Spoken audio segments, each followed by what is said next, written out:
Data communication and computer নেটওয়ার্কিংয়ের ধারাবাহিক বাংলা টিউটোরিয়ালে আপনাদের স্বাগতম। এই ধারাবাহিক টিউটোরিয়ালে আপনি ডাটা কমিউনিকেশন অ্যান্ড কম্পিউটার নেটওয়ার্কে 10 মার্ক কমন পাবেন ইনশাআল্লাহ। দেখেন ১ নম্বর প্রশ্ন, কম্পিউটার নেটওয়ার্ক কি? কম্পিউটার নেটওয়ার্কের প্রকারভেদ সচিত্র সহ বিস্তারিত লিখুন।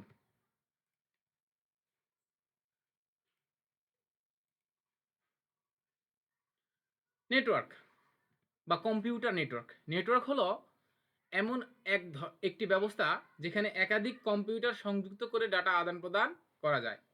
তো এই যে একের অধিক কম্পিউটার সংযুক্ত করে কি করা হয়, যদি ডাটা আদান প্রদান করা হয় তবে সেটি একটি কি নেটওয়ার্ক, সেটা কম্পিউটার নেটওয়ার্ক হতে পারে, মোবাইলের নেটওয়ার্ক হতে পারে। এক কথায় বলতে গেলে ইলেকট্রনিক্স ডিভাইসের যে কোনো যোগাযোগ ব্যবস্থাই হলো নেটওয়ার্ক। এরপরে নেটওয়ার্কিং এর প্রকারভেদ। নেটওয়ার্ক মূলত 3 প্রকার: মালিকানা অনুসারে নেটওয়ার্ক, ভৌগোলিক বিস্তৃতি অনুসারে। ভৌগোলিক বিস্তৃতি মনে করি পাহাড়ি অঞ্চলের নেটওয়ার্ক আর হলো শহর অঞ্চলের নেটওয়ার্ক কিন্তু এক নয়। এই জন্য ভৌগোলিক বিস্তৃতি অনুসারে নেটওয়ার্ক, সার্ভিস প্রদান ও নিয়ন্ত্রণ কাঠামো অনুসারে নেটওয়ার্ক। মালিকানা অনুসারে নেটওয়ার্ক 2 প্রকার, একটা হচ্ছে প্রাইভেট আর একটা হচ্ছে পাবলিক। ভৌগোলিক বিস্তৃতি অনুসারে নেটওয়ার্ক 5 প্রকার: প্যান, ল্যান, ক্যান, ম্যান। আর সার্ভিস প্রদান ও নিয়ন্ত্রণ কাঠামো অনুসারে নেটওয়ার্ক 3 প্রকার: client server network, peer to peer network, hybrid network.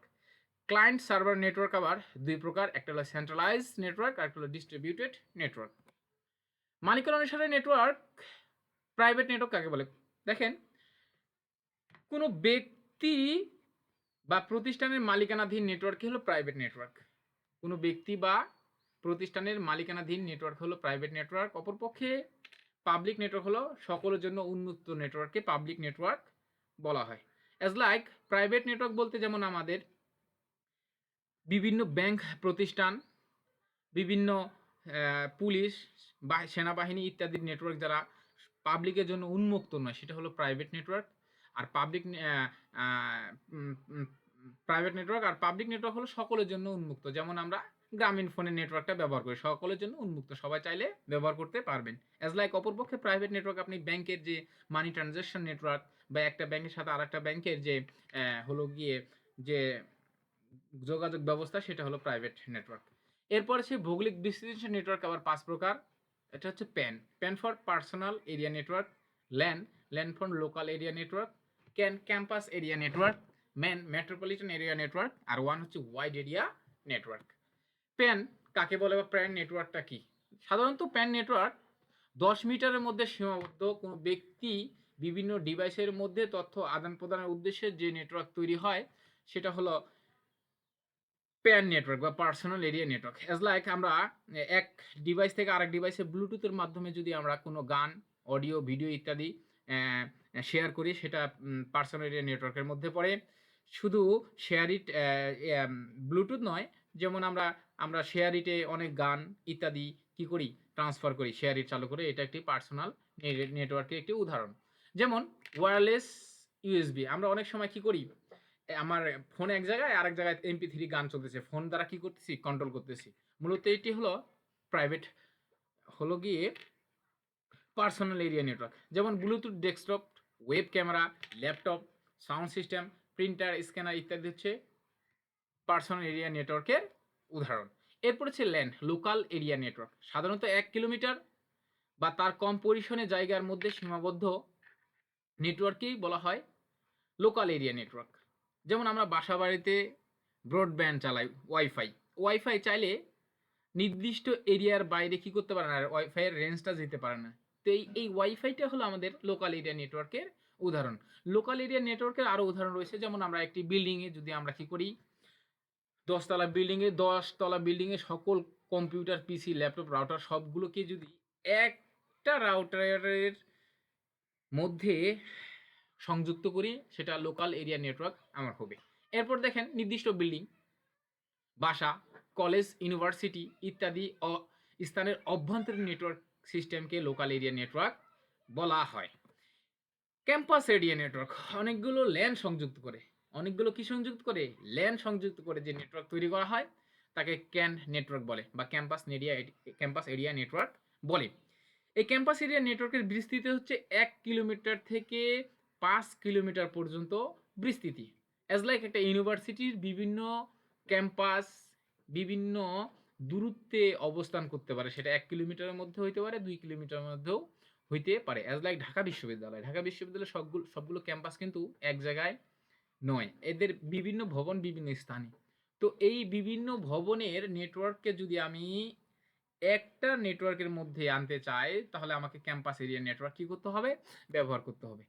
যেমন একটি বিশ্ববিদ্যালয়ের প্রশাসনিক ভবন, লাইব্রেরি ভবন, আবাসিক হল, একাডেমিক ভবন, স্টুডেন্ট সেন্টার এবং অন্যান্য কাজে ব্যবহৃত ল্যান নেটওয়ার্ক সংযুক্ত করে ক্যান ব্যবহার করা হয়। তাহলে আমরা একটা কি বুঝলাম, অনেকগুলো লোকাল এরিয়া নেটওয়ার্কের সমষ্টি হলো campus area network. Metropolitan area network, metropolitan area network মূলত একটি শহরকে কেন্দ্র করে যে নেটওয়ার্ক গড়ে ওঠে। যেমন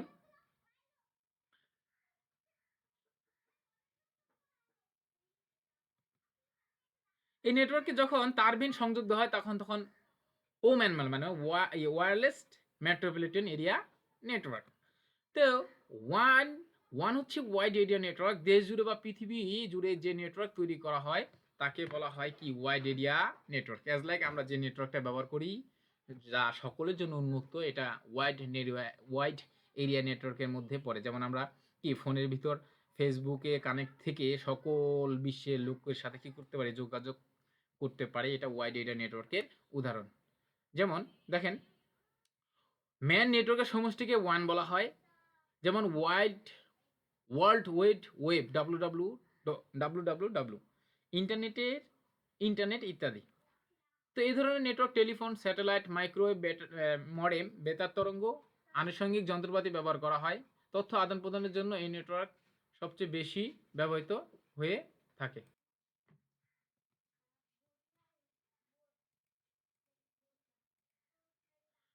সার্ভিস প্রদান ও নিয়ন্ত্রণ কাঠামো অনুসারে নেটওয়ার্ক 3 প্রকার: client server network, peer to peer network এবং হাইব্রিড নেটওয়ার্ক। আমরা পূর্বেই জেনেছি, আসুন এগুলোর বিস্তারিত জানা যাক। দেখেন, client server network. Client server নেটওয়ার্কে একটি ডেডিকেটেড সার্ভার থাকবে। ক্লায়েন্ট সার্ভার নেটওয়ার্কে কি থাকবে, একটি ডেডিকেটেড সার্ভার থাকবে এবং ক্লায়েন্টের চাহিদা অনুযায়ী সার্ভার সার্ভিস প্রদান করে থাকবে। অ্যাজ লাইক যেমন আমরা ইউটিউব চালাই, ইউটিউবে কি করি আমরা, ইউটিউব আমাকে কি করে, সার্ভার থেকে আমাদের চাহিদা অনুযায়ী আমাদের গান, ভিডিও, অডিও ইত্যাদি কি করে, আমাদের সার্ভিস প্রদান করে। আমি যদি এই মুহূর্তে একটি গান সার্চ দিই যে আজও প্রতি রাত জেগে থাকি তোমার আশায়, তো গানটির সাথে সাথে কি করবে, আমার চাহিদা অনুযায়ী আমাকে প্রেরণ করবে। তো ক্লায়েন্ট সার্ভার নেটওয়ার্ক ঠিক কি করে, আমাদের ক্লায়েন্টের চাহিদা অনুযায়ী কি করে এই নেটওয়ার্কটা গঠিত হয়ে থাকে। এবার ক্লায়েন্ট সার্ভার নেটওয়ার্ককে আবার 2 প্রকার ভাগ করা হয়েছে, একটা হলো সেন্ট্রালাইজড নেটওয়ার্ক আর একটা হলো ডিস্ট্রিবিউটেড নেটওয়ার্ক। সেন্ট্রালাইজড নেটওয়ার্ক হলো কেন্দ্র থেকে পরিচালিত হয়, সরাসরি কি থেকে পরিচালিত হয়, কেন্দ্র থেকে পরিচালিত হয় যে নেটওয়ার্ক, তাকে সেন্ট্রালাইজড নেটওয়ার্ক বলে। আর ডিস্ট্রিবিউটেড নেটওয়ার্ক হলো যে নেটওয়ার্ক কেন্দ্র থেকে পরিচালিত হয় তবে প্রয়োজন অনুপাতে শাখায় শাখায় কি থাকে, বিন্যস্ত থাকে, তাকে ডিস্ট্রিবিউটেড নেটওয়ার্ক বলে। Peer to peer network, peer to peer নেটওয়ার্কের কোনো ডেডিকেটেড সার্ভার থাকে না, তাই ডাটা হারিয়ে গেলে ক্লায়েন্ট নিজেই কি থাকে, দায়ী থাকে। যেমন পেয়ার টু পেয়ার নেটওয়ার্কের উদাহরণ হচ্ছে, পিসি থেকে আমি কোনো প্রিন্টারে কোনো কি দিই, কোনো নির্দেশ দিই, সেক্ষেত্রে এর মাঝখানে কোনো থাকবে না কিছু, কোনো ডেডিকেটেড সার্ভার থাকবে না। এতে আমি যে ডাটাটা দেওয়ার সময় ডাটাটা যদি হারিয়ে যায়, সেক্ষেত্রে আমি নিজে কি থাকবো, দায়ী থাকবো। অপরপক্ষে একটা ছবি দেখছেন বিটকয়েন এক্সচেঞ্জ, এই বিটকয়েন এক্সচেঞ্জের মাধ্যমে মিডিলে কোনো ডেডিকেটেড সার্ভার থাকে না, একমাত্র যে সেন্ডার এবং রিসিভারের মধ্যে কি হয়ে থাকে, ডাটা এক্সচেঞ্জ হয়ে থাকে বা মানি এক্সচেঞ্জ হয়ে থাকে। এটা হলো পিয়ার টু পিয়ার নেটওয়ার্কের একটি উদাহরণ।